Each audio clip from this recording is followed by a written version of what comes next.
Hello friends, good morning. നമ്മുടെ LTV സീരിയലിലേക്ക് എല്ലാവർക്കും സ്വാഗതം. അങ്ങനത്തെ നമ്മുടെ അലീനയെ കാണാനായിട്ട് മനു വന്നിരിക്കുകയാണല്ലോ. അപ്പോൾ മനു ആണെന്നുണ്ടെങ്കിൽ അലീന മൈൻഡ് ചെയ്യുന്നില്ല, അലീനയ്ക്ക് ഒരു സ്നേഹക്കുറവാണ് എന്നൊക്കെയുള്ള ഒരു പരാതിയും പരിഭവവും ഒക്കെ ആയിട്ട് അങ്ങനെ ഇരിക്കുവാണ്. അപ്പോൾ വീട്ടിലുള്ള എല്ലാവരെക്കുറിച്ചും എല്ലാവരും അലീനയെ നോക്കുന്നതിനെക്കുറിച്ചൊക്കെ ഇവർ രണ്ടുപേരും കൂടി ഇങ്ങനെ സംസാരിച്ചുകൊണ്ടിരിക്കുക. അപ്പോഴത്തേക്ക് രോഹിത്ത് അലീനയ്ക്ക് വേണ്ടുന്ന ചൂടുവെള്ളവും മറ്റും എടുക്കാനായിട്ട് അങ്ങോട്ട് പോയായിരുന്നു. അലീനയോട് എന്നിട്ട് വീട്ടിലെ വിശേഷങ്ങളൊക്കെ ചോദിക്കും. എനിക്ക് എല്ലാവരെയും കിട്ടി, അനിയനെ കിട്ടി, അച്ഛനെ കിട്ടി, അനിയത്തിമാരെ കിട്ടി, അവരൊക്കെ നോക്കുന്ന കാര്യങ്ങൾ ഇതെല്ലാം പറഞ്ഞ് ഭയങ്കര സന്തോഷത്തോടു കൂടി ഇരിക്കുക കേട്ടോ. ഇപ്പം എല്ലാവരെയും കിട്ടിയത് കൊണ്ടായിരിക്കും നമ്മളെയൊന്നും വലിയ ശ്രദ്ധയില്ലാത്തല്ലേ എന്നിങ്ങനെ മനു ചോദിക്കുമ്പോൾ മനുവേട്ടൻ ഞാൻ ശ്രദ്ധിക്കുന്നില്ലെന്ന് ആരാ പറഞ്ഞതെന്ന് ചോദിച്ചു. എന്തായാലും മനുവേട്ടൻ എന്നെ ശ്രദ്ധിക്കുന്നുണ്ടല്ലോ എന്ന് അലീന പറയാം. എനിക്ക് പിന്നെ വേറെ ആരും ഇല്ലല്ലോ ശ്രദ്ധിക്കാൻ, ഞാനൊക്കെ ഒരുപാട് പേരില്ലേ ശ്രദ്ധിക്കാൻ, അവരുടെ എല്ലാം കൂട്ടത്തിൽ ഒരാളായിട്ട് മാത്രമല്ലേ ഞാനുള്ളൂ. എനിക്ക് പിന്നെ നിൻ്റെ കാര്യം മാത്രമല്ലേ നോക്കാനും ശ്രദ്ധിക്കാനും അല്ലെങ്കിൽ ചിന്തിക്കാനൊക്കെ ഉള്ളൂ എന്നൊക്കെ ഇങ്ങനെ പറയുക കേട്ടോ. അപ്പം അതിന് നീ ഒരു വിലയും തരുന്നില്ലല്ലോ എന്നിങ്ങനെ മനു പറയുമ്പം മനുവേട്ടൻ എന്താ അങ്ങനെ പറഞ്ഞേ അലീനയോട് ഇങ്ങനെ പറയുമ്പോൾ മനുവേട്ടൻ എന്താ അങ്ങനെ പറഞ്ഞതെന്ന് ചോദിച്ചു. മനുവേട്ടൻ എന്നെ കാണാൻ വരുന്നതും എന്നോട് സംസാരിക്കുന്നതും ഒക്കെ എനിക്ക് എന്ത് ഇഷ്ടമാണെന്ന് അറിയാമോ എന്ന് ചോദിച്ചു. മനുവേട്ടൻ വന്ന് സംസാരിക്കുമ്പോൾ എനിക്ക് മനസ്സിന് വല്ലാത്തൊരു സന്തോഷമാണ്. എനിക്ക് മനുവേട്ടൻ്റെ സംസാരമൊക്കെ കേൾക്കാനൊക്കെ ഒരുപാട് ഇഷ്ടമാണ് എന്നൊക്കെ അലീന ഇങ്ങനെ പറയുമ്പം, എന്നിട്ടാണോ ഒന്ന് ഫോൺ വിളിച്ചാൽ പോലും എന്നോട് ശരിക്കൊന്നും സംസാരിക്കാത്ത? അപ്പോഴേക്കും ഇവിടുത്തെ ആവശ്യങ്ങൾ പറഞ്ഞ് നീ ഫോൺ അങ്ങ് കട്ട് ചെയ്യും. പിന്നെ ഞാൻ വന്നാലും എന്നോട് നീ വലിയ കാര്യമായിട്ടൊന്നും സംസാരിക്കാറില്ലല്ലോ. അപ്പോൾ അലീന ഇങ്ങനെ നോക്കിയിരുന്നപ്പം സംസാരിച്ചത് കൊണ്ട് മാത്രമേ സ്നേഹം ഉണ്ടാവുള്ളൂ എന്നുണ്ടോ മനുവേട്ടാന്ന് ചോദിച്ചു. അങ്ങനെയൊക്കെ ഉണ്ടോ എന്ന് മനു അന്നേരം അലീനയോട് ചോദിക്കുക. അപ്പോൾ അലീന ഇങ്ങനെ ഒരു സ്നേഹം നിറഞ്ഞൊരു നോട്ടം ഉണ്ടല്ലോ, കണ്ണുകളിലൊരു സ്നേഹത്തിൻ്റെ തിളക്കം. അങ്ങനെ മനുവിനെ തന്നെ ഇങ്ങനെ നോക്കിയിരിക്കും കേട്ടോ. അങ്ങനെ രണ്ടുപേരും കൂടി കുറേ കൗതുകകരമായൊക്കെ സംസാരിച്ചിട്ട് ഇങ്ങനെ രണ്ടുപേരും കണ്ണിൽ നോക്കിയാക്കി ഇരിക്കുന്നു. അപ്പം മനു പറഞ്ഞു, സ്നേഹം ഉണ്ടല്ലോ, അത്രയും കേട്ടാൽ മതി എനിക്ക്, ഇനി നാളെ മാറ്റി പറയരുത് എന്നും പറഞ്ഞ് ഇങ്ങനെ ഇരിക്കുമ്പോഴാണ് നമ്മുടെ രോഹിത്ത് അങ്ങോട്ടേക്ക് കയറി വരുന്നത്. രോഹിത്ത് കയറി വന്നു കഴിഞ്ഞപ്പോൾ കയ്യിലൊരു ഗ്ലാസ് വെള്ളവും കാര്യങ്ങളൊക്കെ ഉണ്ട്. അപ്പോൾ അതെല്ലാം കൊണ്ടുവന്നു. ഇതാർക്കാന്ന് ചോദിച്ചപ്പം അലീന ചേച്ചിക്ക് ചൂടുവെള്ളം കൊടുക്കാൻ എല്ലാം ബബിത പറഞ്ഞ് ഏൽപ്പിച്ചിട്ട് പോയതാണേ എന്ന് രോഹിത്ത് പറയാം. അപ്പോഴേക്കും എന്നെങ്കിതാ ഞാൻ കൊടുക്കാമെന്ന് പറഞ്ഞു. ഇതാ ഇവിടെ വെച്ചേക്കാം, കൊടുത്തോളാൻ പറഞ്ഞു. അങ്ങനെ രോഹിത്ത് അത് മനുവിൻ്റെ കയ്യിലേക്ക് ഏൽപ്പിച്ചു. മനു എന്നിട്ടത് കൊടുക്കുവാണ്. ഇനിയിപ്പോൾ എന്തെങ്കിലും ആവശ്യമുണ്ടോ എന്നൊക്കെ ചോദിച്ച് രോഹിത്ത് ഇങ്ങനെ ചോദിക്കാം. എനിക്കങ്ങനെ പ്രത്യേകിച്ച് ആവശ്യങ്ങളൊന്നുമില്ല എന്ന് പറഞ്ഞു. മനുവേട്ടാ, വർത്തമാനം പറഞ്ഞിരുന്ന റെസ്റ്റ് എടുക്കാൻ സമ്മതിക്കാതിരുന്നേക്കരുത് കേട്ടോ, നന്നായി റെസ്റ്റ് എടുക്കണമെന്നും ഈ കട്ടിൽ നിന്ന് അനങ്ങിപ്പോയേക്കരുതെന്നുമാണ് ബബിത പറഞ്ഞിരിക്കുന്നതെന്ന കാര്യം രോഹിത്ത് പറയാം. ഓക്കെ, ഞാനായിട്ട് ഇനി ഒന്നും ചെയ്യുന്നില്ല, നിങ്ങൾ പറയുന്നത് പോലെ തന്നെ അനുസരിച്ചോളാമേ എന്നും പറഞ്ഞുകൊണ്ട് നമ്മുടെ മനു ഇങ്ങനെ രോഹിത്തിനോട് പറഞ്ഞു. അപ്പോൾ ഞാൻ മനുവേട്ടനെ കുടിക്കാൻ എന്തെങ്കിലും വേണമെന്ന് രോഹിത്ത് ചോദിക്കുമ്പോൾ, നിനക്ക് കുടിക്കാനെടുക്കാനൊക്കെ അറിയാമോയെന്ന് ചോദിച്ചു. ഇങ്ങനെയൊക്കെയല്ലേ നമ്മൾ പഠിക്കുന്നതെന്ന് രോഹിത്ത് പറയാം. അപ്പോൾ ഞാൻ എഴുന്നേറ്റ് എടുക്കാമെന്ന് പറഞ്ഞ് അലീന ഇങ്ങനെ നിൽക്കുകയാണേ. അത് കേട്ടപ്പോൾ മിണ്ടിപ്പോകരുത് എന്നും പറഞ്ഞുകൊണ്ട് നമ്മുടെ മനു, ഏതായാലും ഈ കട്ടിലേക്ക് കിടക്കുന്ന പനി പിടിച്ച ഒരാളുടെ ചായ എനിക്ക് ആവശ്യമില്ല എന്ന് മനു അന്നേരം പറഞ്ഞു. കുടിക്കാനൊന്നും വേണ്ടടാ എന്നും പറഞ്ഞുകൊണ്ട് രോഹിത്തിനോട് മനു ഇങ്ങനെ പറഞ്ഞു. ആ സമയത്ത് രോഹിത്ത് എന്നാൽ ഓക്കെ എന്നും പറഞ്ഞെങ്കിൽ ആവശ്യമുണ്ടെങ്കിൽ പറ എന്നും പറഞ്ഞു കുറച്ച് നേരം ഇതൊക്കെ സംസാരിച്ചിട്ട് അങ്ങ് ഇറങ്ങിപ്പോയി. അങ്ങനെ മനു വെള്ളമൊക്കെ കൊടുക്കുവാണ്. അപ്പോൾ മെഡിസിൻ എവിടെ ഇരിക്കുന്നതെന്ന് ചോദിച്ചു. മെഡിസിൻ ഇന്നടുത്ത് ഇരിപ്പുണ്ടെന്ന് പറഞ്ഞു. അതും എടുത്തു കൊടുത്തു. അങ്ങനെ മെഡിസിനും കൊടുത്ത് വെള്ളമൊക്കെ കൊടുത്ത് മനു വീണ്ടും അലീനയായിട്ട് സംസാരിച്ചുകൊണ്ടിരിക്കുമ്പോൾ ഒരു കോളിംഗ് ബെല്ലിൻ്റെ ശബ്ദം കേട്ടു. കോളിംഗ് ബെല്ലിൻ്റെ ശബ്ദം കേട്ട് കഴിഞ്ഞപ്പോഴത്തേക്കും നമ്മുടെ രോഹിത്ത് ഇന്ന് ഡോറ് തുറന്നപ്പോൾ അത് വേറെ ആരുമായിരുന്നില്ല, ബബിതയായിരുന്നു. ബബിത പോയതിനേക്കാളും സ്പീഡിൽ തിരിച്ചു വന്നിരിക്കുന്നു. അപ്പോൾ രോഹിത്ത് ചോദിച്ചു, നീ എന്താ ഇന്ന് ക്ലാസ്സിൽ കയറിയില്ലേ, നീ എന്താ പോയതുപോലെ തന്നെ തിരിച്ചു വന്നേക്കണേ? ഇന്ന് ക്ലാസ്സിൽ കയറാൻ പറ്റിയില്ല എന്ന് പറഞ്ഞു. അതെന്താ പറ്റിയേ? എന്താ കോളേജിലുള്ള സ്ട്രൈക്കോ മറ്റോ എന്തെങ്കിലും ഉണ്ടോ എന്ന് ചോദിക്കുമ്പം, എനിക്ക് പോയിട്ടൊരു സുഖം തോന്നിയില്ല, അവിടെ ചെന്ന് ഇരുന്നിട്ട് മനസ്സിനൊരു ഒരു സുഖക്കേട്, അതുകൊണ്ട് ഞാൻ പെട്ടെന്ന് ഇങ്ങ് പോകുന്നതാണെന്ന് പറഞ്ഞു. അപ്പോൾ നീ ഒരു ക്ലാസ്സിനും കയറിയില്ല? ക്ലാസ്സിനൊക്കെ കയറി, പക്ഷെ ഞാൻ പെട്ടെന്ന് പോകുന്നതാണെന്ന് പറയാം. അലീന ചേച്ചിക്ക് ഇപ്പോൾ എങ്ങനെയുണ്ടെന്ന് ചോദിച്ചു. അലീന ചേച്ചിക്ക് കുഴപ്പമൊന്നുമില്ല, ഞാൻ പറഞ്ഞ പോലെയൊക്കെ കാര്യങ്ങളൊക്കെ ചെയ്തു കൊടുത്തോ? എല്ലാം ചെയ്തു കൊടുത്തിട്ടുണ്ട്, നീ പറഞ്ഞതുപോലെ തന്നെ ചെയ്തിട്ടുണ്ട്. പിന്നെ മനുവേട്ടൻ വന്നിട്ടുണ്ടെന്ന് പറഞ്ഞു. മനുവേട്ടൻ വന്നോ? എന്നാൽ ഇപ്പോൾ അസുഖമൊക്കെ പോയി കാണുമല്ലോ എന്ന് ഇങ്ങനെ ബബിത പറയാം. മനുവേട്ടൻ വന്നാൽ എങ്ങനെ അസുഖം പോകുന്നത്? മനുവേട്ടൻ വന്നാൽ അലീന ചേച്ചിയായിട്ട് സംസാരിച്ചുകൊണ്ടിരിക്കുക. അതാ ഞാൻ പറഞ്ഞത്, മനുവേട്ടൻ വന്ന് അലീന ചേച്ചിയായിട്ട് സംസാരിച്ചിരിക്കുന്നുണ്ടെങ്കിൽ അസുഖമൊക്കെ ഇപ്പോൾ പമ്പ കടന്നിട്ടുണ്ടാവും എന്ന്. അലീന ചേച്ചിയുടെ അസുഖം മാറ്റാനുള്ള മരുന്നുമായിട്ടാണ് മനുവേട്ടൻ വന്നിരിക്കുന്നതെന്ന കാര്യമൊക്കെ ബബിത ഇങ്ങനെ പറയാം.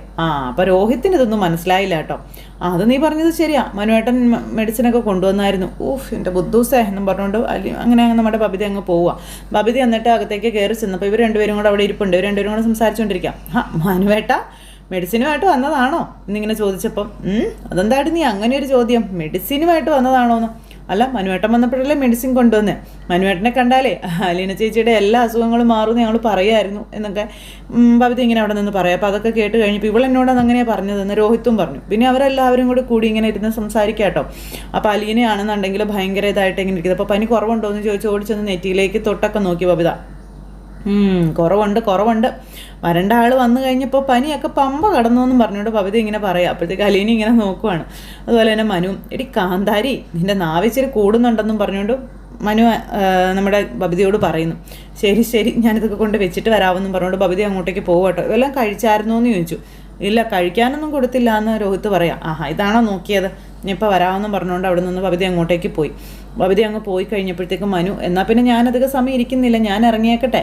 ഇനിയിപ്പോൾ ഞാനിവിടെ ഇരിക്കുന്നത് കൊണ്ട് ശുശ്രൂഷകരുടെ ആ ഒരു സമയം വെറുതെ കളയണ്ടല്ലോ, അവർക്കൊക്കെ ഒരു തടസ്സമായി ഇവിടെ ഇരിക്കണ്ടല്ലോ എന്നൊക്കെ ഇങ്ങനെ മനു പറയുമ്പോൾ, അതെന്താ മനുവേട്ട പെട്ടെന്ന് പോണേന്ന് ചോദിച്ചു. ഞാനിവിടെ ഇരുന്നിട്ട് എന്താ കാര്യം, അല്ലെങ്കിൽ പിന്നെ ഞാൻ ശുശ്രൂഷിക്കേണ്ട കാര്യം ചെയ്യേണ്ടി വരുമെന്ന് പറഞ്ഞു. അപ്പം മലീന പറഞ്ഞു അതേതായാലും വേണ്ടാന്ന്. അപ്പോൾ പിന്നെ ഞാനിവിടെ ഇനി അധികം സമയം ഇരിക്കേണ്ട ആവശ്യമില്ലല്ലോ എന്നും പറഞ്ഞു. കുറച്ച് കഴിഞ്ഞിട്ട് പോയാൽ പോരേന്ന് ചോദിക്കുമ്പം, ഞാനേ എറണാകുളത്തേക്ക് പോകാൻ വേണ്ടി ഇറങ്ങിയതാണെന്ന കാര്യമൊക്കെ പറയുക. നിനക്ക് വയ്യ എന്നറിഞ്ഞതോടുകൂടി ഞാൻ ആ ഒരു യാത്ര തന്നെ മാറ്റി വെച്ച് വന്നതാണെന്നൊക്കെ പറഞ്ഞു. അത് കഴിഞ്ഞപ്പോഴത്തേക്കും രോഹിത്തും മനുവും കൂടി എന്നാൽ നീ കിടക്കുക, ഞങ്ങളപ്പുറം കാണുമെന്ന് പറഞ്ഞുകൊണ്ട് മനുവും രോഹിത്തും കൂടെ അങ്ങോട്ടേക്ക് ചെല്ലുക. അങ്ങനെ പുറത്തേക്ക് ഇറങ്ങി ചെന്നു. അപ്പം അലീന ഇങ്ങനെ ചെറുകുഞ്ചിരിയോടുകൂടി അവിടെ ചാരി ഇരിക്കുകയാണ്. അപ്പോഴത്തേക്കും ബബിത അങ്ങോട്ടേക്ക് വന്നു. ബബിത വന്നിട്ട് അലീനയോട് ഓരോന്നൊക്കെ ചെയ്തോന്നൊക്കെ ചോദിച്ചു. അപ്പോൾ ചെറിയ ചൂടും കാര്യങ്ങളൊക്കെ ഉണ്ട്. അപ്പോൾ ദേഹം ഒന്ന് തുടച്ച് കഴിഞ്ഞിട്ടുണ്ടെങ്കിൽ അതെല്ലാം മാറും എന്ന് ബബിത പറയും കേട്ടോ. അപ്പോൾ രോഹിത്തിന് അലീന ചെയ്തു കൊടുക്കുന്ന കാര്യങ്ങളൊക്കെ ബബിത അടുത്ത് നിന്ന് കണ്ടായിരുന്നല്ലോ. അപ്പോൾ അതിൻ്റേതായ ഒരു ചെറിയ എക്സ്പീരിയൻസും കാര്യങ്ങളൊക്കെ ഉണ്ട്. അപ്പോൾ അതൊക്കെ വെച്ചിട്ട് നമ്മുടെ അലീനയുടെ ദേഹമൊക്കെ ഒന്ന് തുടയ്ക്കാം എന്ന് പറഞ്ഞുകൊണ്ട് ബബിത ഇങ്ങനെ പറഞ്ഞു. അയ്യോ അതൊന്നും വേണ്ടാന്ന് പറഞ്ഞുകൊണ്ട് അലീന, മിണ്ടാതെ അവിടെ കിടന്നോളണം, ഞാനാ തീരുമാനിക്കുന്നത് എന്ത് ചെയ്യണമെന്ന്. എന്നും ഇങ്ങനെ പനിച്ചു വരച്ച് ഇവിടെ കിടന്നാലേ മറ്റുള്ളവർക്ക് ബുദ്ധിമുട്ടാണ്, മറ്റുള്ളവർക്കും അവരവരുടേതായ കാര്യങ്ങളും തിരക്കുകളും ഒക്കെ ഇല്ലേ, അതുകൊണ്ട് മിണ്ടി പോകരുതെന്നും പറഞ്ഞുകൊണ്ട് ഇങ്ങനെ ദേഷ്യപ്പെടും കേട്ടോ. അപ്പം അലീന ഒന്നും മിണ്ടിയില്ല, ചിരിച്ചിട്ട് അലീന ഇങ്ങനെ അവിടെ കിടക്കണം. അങ്ങനെ അതും പറഞ്ഞ് ബബിത പോയി തുടയ്ക്കാനുള്ള കോട്ടൺ തുണിയും വെള്ളവും ഒക്കെ എടുത്തുകൊണ്ട് വന്നു. എന്നിട്ട് കൈയും കാലും ഒക്കെ തുടയ്ക്കുമ്പോൾ കാലൊക്കെ എടുത്ത് ബബിത ഇങ്ങനെ തുടയ്ക്കുന്നു. ഇത് കണ്ടു കഴിഞ്ഞപ്പോഴത്തേക്ക് നമ്മുടെ അലീനയുടെ കണ്ണ് നിറയാണേ. അലീനയ്ക്കിത് വിശ്വസിക്കാൻ പറ്റുന്നില്ല. അലീനയ്ക്കാണെങ്കിൽ സങ്കടമാണോ സന്തോഷമാണോ ഭയങ്കരമായിട്ടുള്ളൊരു വികാരത്തിലൂടെ നമ്മുടെ അലീന ഇങ്ങനെ കടന്നു പോയിക്കൊണ്ടിരിക്കുക. അപ്പോൾ അലീനയ്ക്കാണെങ്കിൽ അനിയത്തിയോട് എത്ര നന്ദി പറഞ്ഞാലും മതിയാവില്ലാത്തൊരവസ്ഥയുണ്ടല്ലോ അങ്ങനെയൊക്കെ. അപ്പോൾ ഇതൊന്നും വേണ്ട മോളെ എന്ന് പറയുമ്പോൾ മിണ്ടാണ്ട് അവിടെ കിടന്നോളണമെന്നും പറഞ്ഞുകൊണ്ടാണ് ബബിത ഇതൊക്കെ ചെയ്യുന്നത്.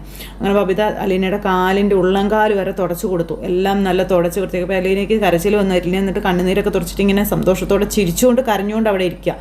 അങ്ങനെ ബബിത എല്ലാം ചെയ്തൊക്കെ കൊടുത്തു. അതിനുശേഷം ചായയും ബിസ്ക്കറ്റും എടുത്തുകൊണ്ട് വന്നു. എന്നിട്ട് അത് ഇങ്ങനെ കൊടുക്കും. അപ്പോഴത്തേക്ക് അലീന പറഞ്ഞു ഞാൻ കഴിച്ചോളാമെന്ന് പറഞ്ഞു. ഞാൻ തരാം എന്നും പറഞ്ഞ് തൊട്ടരികിലിരുന്ന് ബബിത സംസാരിക്കുമ്പോൾ കുറച്ച് മുഷ്കിട്ടാണ് സംസാരിക്കുന്നത്, ഒരു മയമൊന്നുമില്ല, പക്ഷേ സ്നേഹത്തോടെയുള്ളൊരിത് അത് അലീനയ്ക്ക് മനസ്സിലാവുന്നുമുണ്ട്. അങ്ങനെ എന്നിട്ട് അവിടെ നിന്നൊരു കുറച്ച് ബിസ്ക്കറ്റൊക്കെ എടുത്തുകൊണ്ട് വന്നു. അതിങ്ങനെ ചായയിൽ മുക്കി അലീനയ്ക്ക് കൊടുക്കുക. കഴിക്കുന്നു പറഞ്ഞ് വായിൽ വെച്ച് കൊടുക്കുവാണേ. ആ സമയത്ത് അലീനയുടെ കണ്ണൊക്കെ നിറഞ്ഞു. അലീന ഇങ്ങനെ കണ്ണൊക്കെ നിറഞ്ഞിങ്ങനെ നോക്കുവാണ്. അങ്ങനെ സങ്കടത്തോടു കൂടി സന്തോഷാശ്രു കേട്ടോ ശരിക്കും പറഞ്ഞിട്ടുണ്ടെങ്കിൽ കണ്ണിൽ കൂടെ ഒഴുകുന്നത്. അങ്ങനെ അലീന ആ ബിസ്ക്കറ്റൊക്കെ മേടിച്ച് കഴിച്ച് കണ്ണുനീരൊക്കെ തുടച്ചിങ്ങനെ ഇരിക്കുമ്പോൾ ഭക്ഷണത്തിൻ്റെ മുന്നിൽ ഇരുന്നാണോ കരയുന്നേ ഇങ്ങനെ നേരം ബബിത ചോദിച്ചു. സന്തോഷം കൊണ്ടാ മോളേന്ന് പറഞ്ഞു. എന്ത് സന്തോഷിക്കുന്നത്, എന്തിനാ സന്തോഷം? പനി വന്നാൽ എല്ലാവരും സന്തോഷിക്കുക ചെയ്യുക. എനിക്കിങ്ങനെ ഒരു പനി വന്നതുകൊണ്ട് എനിക്ക് ഒരുപാട് സന്തോഷമായി എന്ന് അലീന അന്നേരം പറഞ്ഞു. അതുകൊണ്ടല്ലേ എനിക്ക് നിങ്ങളെയൊക്കെ മതി കൂടുതൽ സംസാരമൊന്നും വേണ്ട, ഇത് കഴിച്ചിട്ടിവിടെ കിടക്കാൻ നോക്കുമെന്നും പറഞ്ഞുകൊണ്ട് ബബിത അങ്ങനെ കൂടുതൽ പിടുത്തം കൊടുക്കാത്തൊരു സ്റ്റൈലിലാണ് ബബിതയുടെ മുന്നോട്ടുള്ള പോക്ക്. അങ്ങനെ അലീനയ്ക്ക് അതെല്ലാം കൊടുത്തു. അങ്ങനെ അലീന എന്നിട്ട് അവിടെ കിടത്തി. ഇനി കിടന്ന് ഉറങ്ങിക്കോ കേട്ടോ, എന്തെങ്കിലും ആവശ്യമുണ്ടെങ്കിൽ വിളിക്കണേ എന്നും പറഞ്ഞുകൊണ്ട് ബബിത അവിടെ നിന്ന് അങ്ങോട്ടേക്ക് ഇറങ്ങിപ്പോയി. അങ്ങനെ ബബിത പിന്നെ അടുക്കള ഭരണം ഏറ്റെടുത്ത് ഇങ്ങനെ ഓരോന്നൊക്കെ ചെയ്യുക. കുറച്ച് കഴിഞ്ഞപ്പോഴത്തേക്ക് നമ്മുടെ ബാലൻ വീട്ടിലേക്ക് വന്ന് നേരെ അലീനയുടെ മുറിയിലേക്ക് ചെന്നു. അപ്പോൾ അലീന ചെറിയ മയക്കത്തിലായിരുന്നു. അപ്പോൾ ബാലൻ ചെന്ന് അലീന തലയിൽ ഇങ്ങനെ തലോടി തൊട്ടൊക്കെ നോക്കി. അപ്പോൾ പനിക്ക് ചെറിയ ആശ്വാസം കാര്യങ്ങളൊക്കെ ഉണ്ട്. അപ്പോഴേക്കും അലീന പതുക്കെ കണ്ണ് തുറന്നു.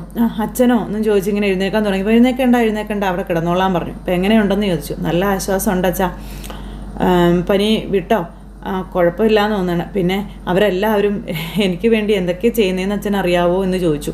ഞാൻ ഒരിക്കലും പ്രതീക്ഷിച്ചില്ല അച്ഛാ, ബബിതയൊക്കെ എനിക്ക് വേണ്ടി ഇങ്ങനെയൊക്കെ ചെയ്യുമെന്ന് എനിക്ക് വിശ്വസിക്കാനേ കഴിയുന്നില്ല എന്ന് പറഞ്ഞു. നീ എന്തിനു വിശ്വസിക്കാതിരിക്കണം? നീ വിശ്വസിക്കുന്നത് കൊണ്ട് എന്താ കുഴപ്പം എന്ന് ബാലേട്ടൻ അന്നേരം ചോദിക്കാം.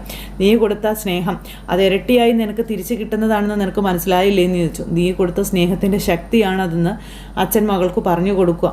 അത് നിനക്ക് മരുന്നായി പ്രവർത്തിക്കുന്നതാണ് മോളെന്നും നീ എന്താണെന്നും നിൻ്റെ സ്നേഹം എന്താണെന്നും നിൻ്റെ സ്നേഹത്തിൻ്റെ ആഴം എന്താണെന്നും അവർ തിരിച്ചറിഞ്ഞിട്ടുണ്ടെന്നും അതുകൊണ്ടാണ് അവർ നിന്നെ ഇതുപോലെ സ്നേഹിക്കുന്നത്, കൂടെ നിന്ന് പരിചരിക്കുന്നതെന്നുള്ള കാര്യങ്ങളൊക്കെ ബാലൻ ഇങ്ങനെ മകൾക്ക്, അതായത് അലീന എന്ന മകൾക്ക് പറഞ്ഞു കൊടുക്കുന്നു.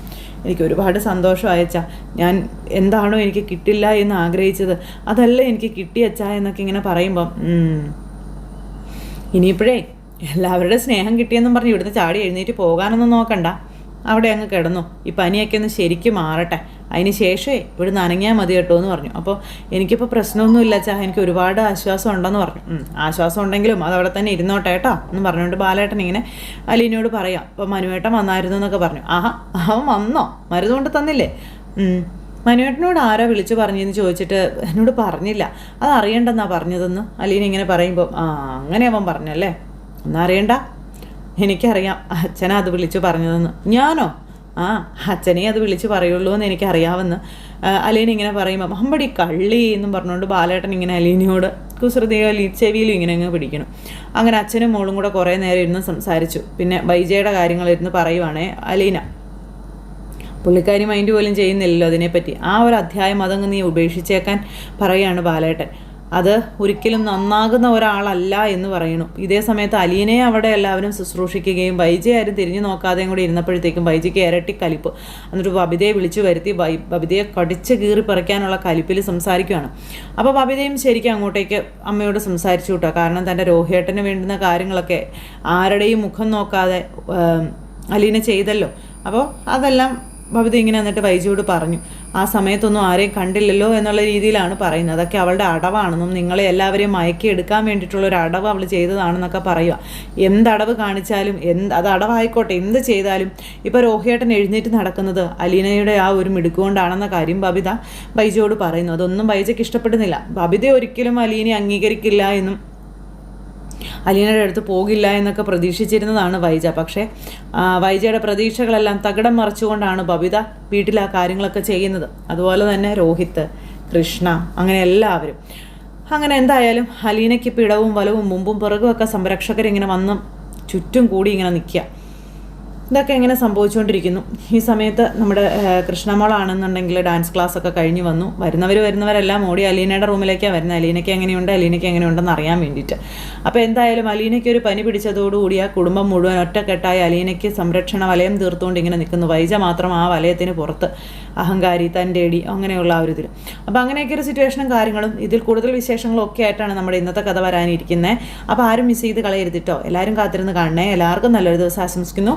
അടുത്ത സൂപ്പർ ഹിറ്റ് കഥയുമായി കാണുന്നത് വരെ എല്ലാവർക്കും ടാറ്റാ.